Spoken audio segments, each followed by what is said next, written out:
Yeah, I know, I need I think I gained like about 10 pounds every year since I've been here or something like that. Life So- is good then, right? Yeah, I know. Either that or you're stressed out. One or the In other. some countries, it's a symbol of wealth. Oh, in Panama. In Panama, because you have enough to feed yourself, to not only feed your family, but yourself. Yeah. That's what my friend told me from Panama.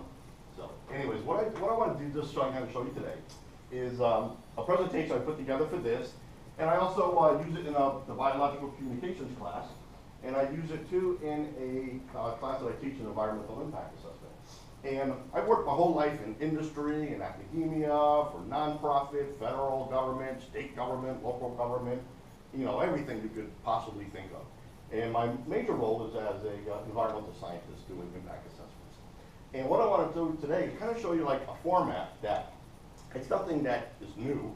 Anyone can kind of come up with it, but something that I've been working with students for years that actually works. There's actually a template, and that's the idea, that actually works in terms of a resume focusing on the sciences, particularly focusing on the sciences. And what I've kind of done is put together a resume that's not a business resume, because business resumes are very, very different.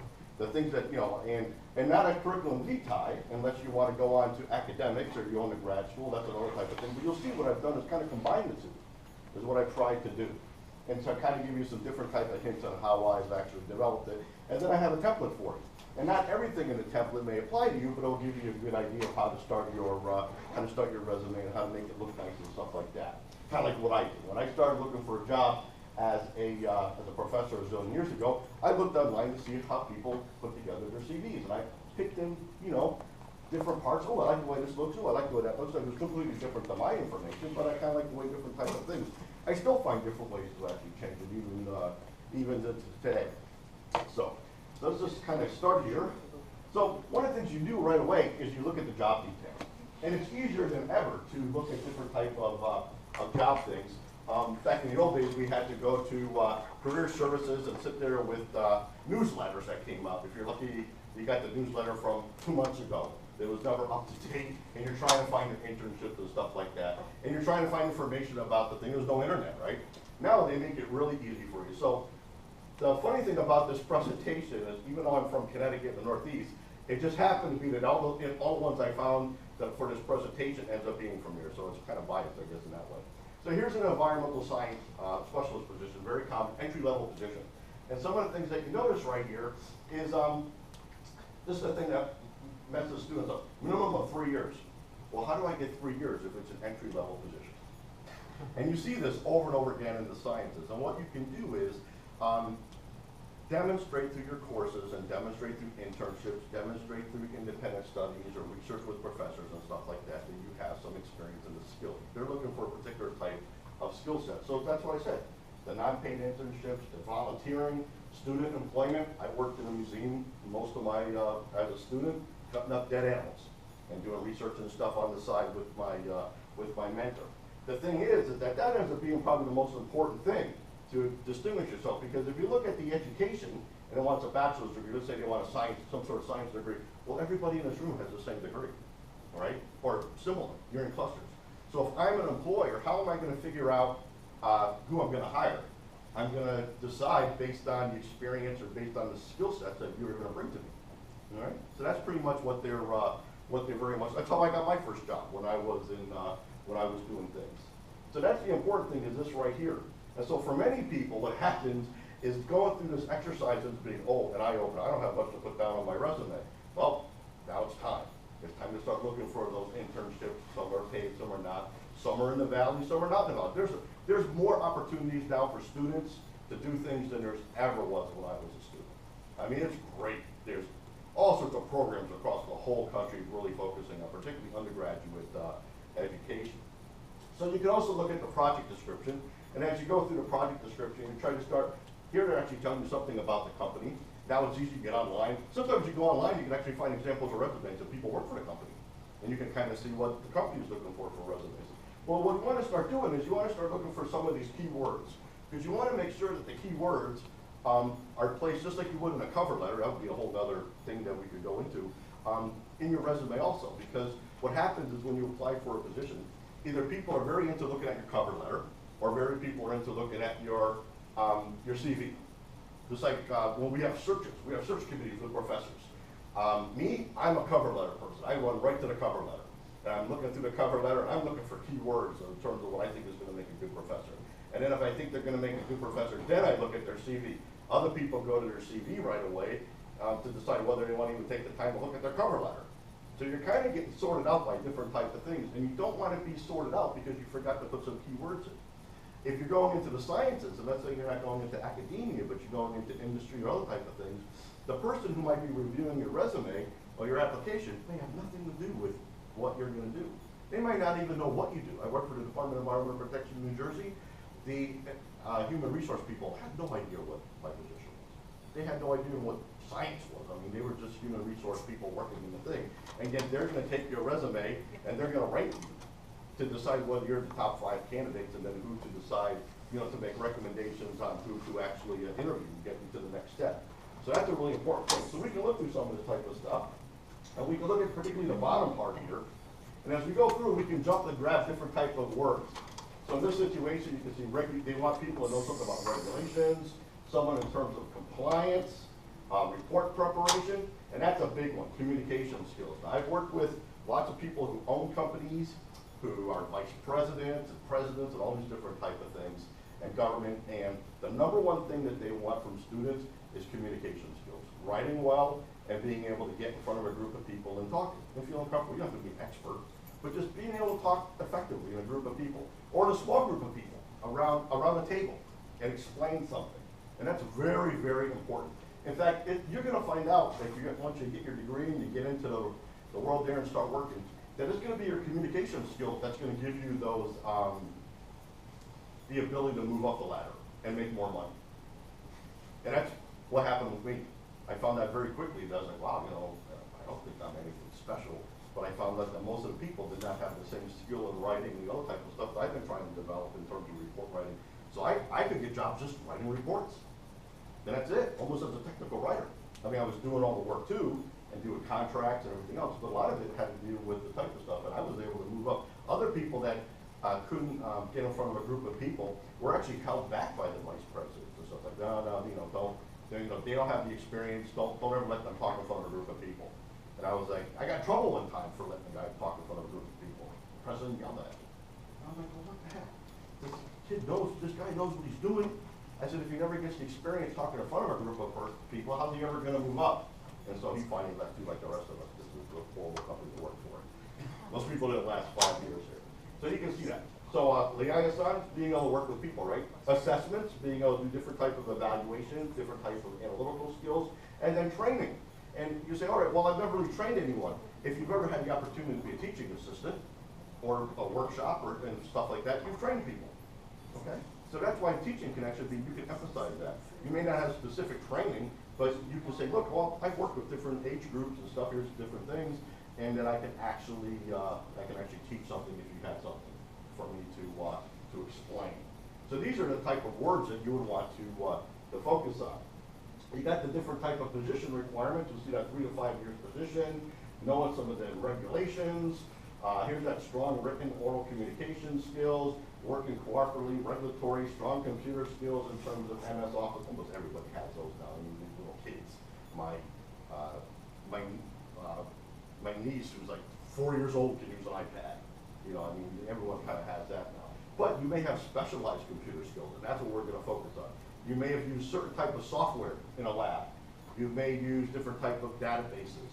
You may use different type of things in terms of running a piece of equipment, any of these different type of things. So here's the big thing that you do. You got your education, you know that with your degree. But what I like to do is see how it says education, experience, and the knowledge and the skills. I like to have my resume organized that way. Because that, when they're going through it, you can actually see how they're doing it. And usually everyone starts off with the education. So the education, your degree, your experience with your positions, your knowledge you can get from your classwork, you can express that. And of course your skills, you can get through different training and certifications. There's a lot of training and certifications you can get for free. Some you have to pay for it. But if you go on different type of societies and different type of professional societies and things like that, there are actually lots of different type of things you can actually get for free for certifications. I actually have students in my class get several certifications And what they find is, oh, I'm gonna do another one too. And so they actually come out of here with Texas wildlife stuff, they come out of here with EPA certification, it's all free.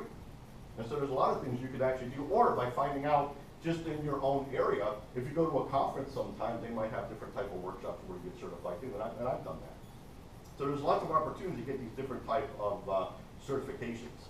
At the same time, for many of you, if you are getting ready to graduate and stuff like that, there might be different type of programs within societies where you could go for different types of certification process too. And what they'll do is you make, I mean, unfortunately, those type of certifications you pay a lot of money for, but there's different type of levels that have exams that you might have to take, or it might be a written exam that they give, that might be a board that reviews your qualifications, and they know that there's a lot of entry level type of stuff too that they're able to offer. So here's some examples of some different ones, and what I'm gonna do is kind of show you what I like about some of these resumes and what I don't like about the resumes. I mean, the first thing, nice, clear, and straight. Got the person's name, where they're from, one of my favorite cities. Used to go there every weekend. That's why I should have done better in school, because I spent more time in Boston than where I was supposed to be. And everything else too. But one of the things we can notice right away is the objective. No one puts an objective. Business, fine.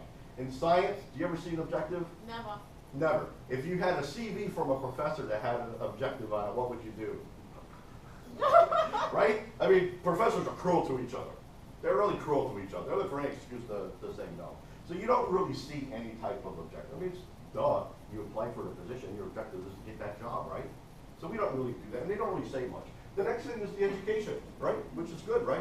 I think, I like the bold. I think that little the colons, when I would get into different type of formatting, is all with that. But right away, what I like is that they focus on a Bachelor of Science in the major, all right? And I think that's important.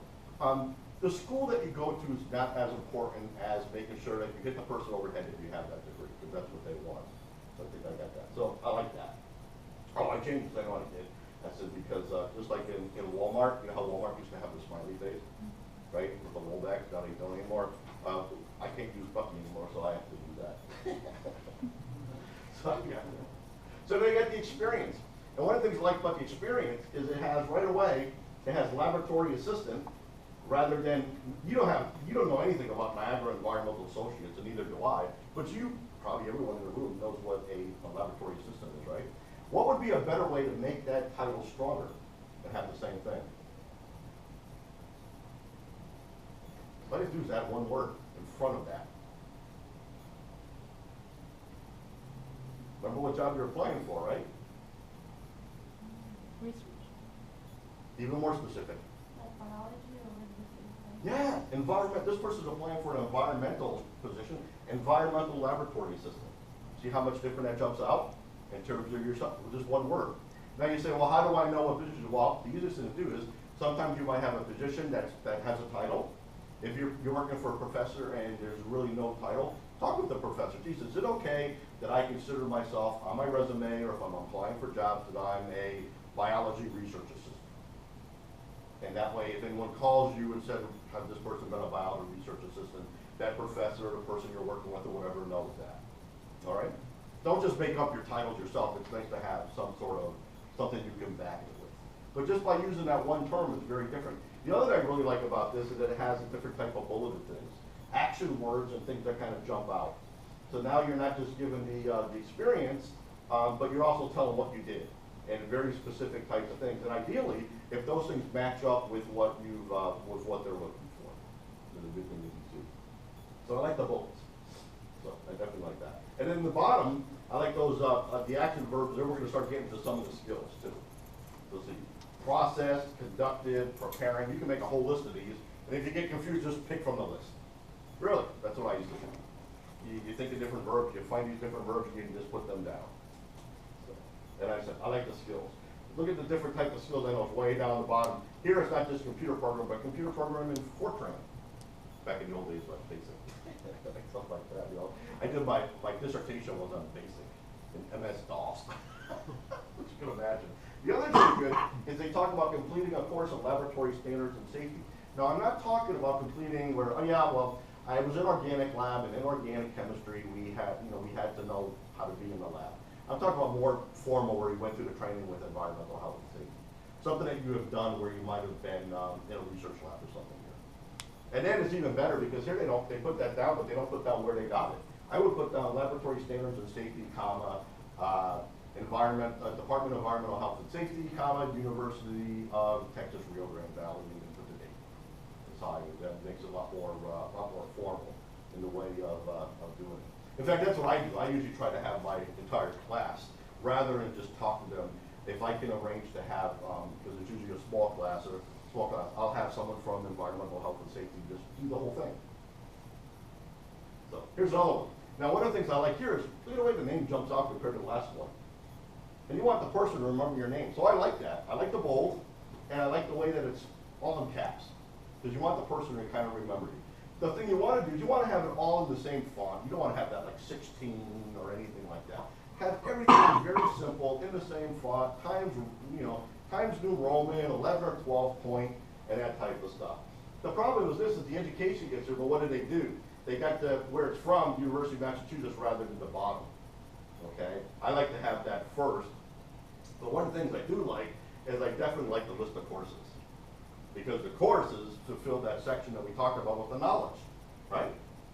And so that's what I really like to do. The problem with the courses is they're kind of crunched, aren't they? I'd like to have them in something else that I'm going to show you. I think there's a little better way that my students and I came up with to present. But I love the way that they have those type of courses, because now you can show you not only have your degree, but what coursework you put into it. I don't tell anyone the courses like them. It just confused people. So, I like this one because it's one of my favorite places in the world, North Carolina, New Hampshire.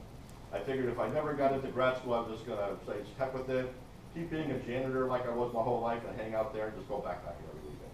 It's a perfect place to go backpacking. That was my goal when I got into grad school. Should have taken a year off and just went backpacking, scrub floors like I used to. So here's pretty good because, again, see the duties, performs the duties. Again, I like in response to, attend meetings, I like it better in the bullet. See how it's kind of scrunched up. You want to make it easy for people to read. It has the same effectiveness, but it's easier for people to read and jump out. And as they're going through that checklist, oh, does this person have this? Does this person have that? Does this person have that? It's easier for the person to find the information.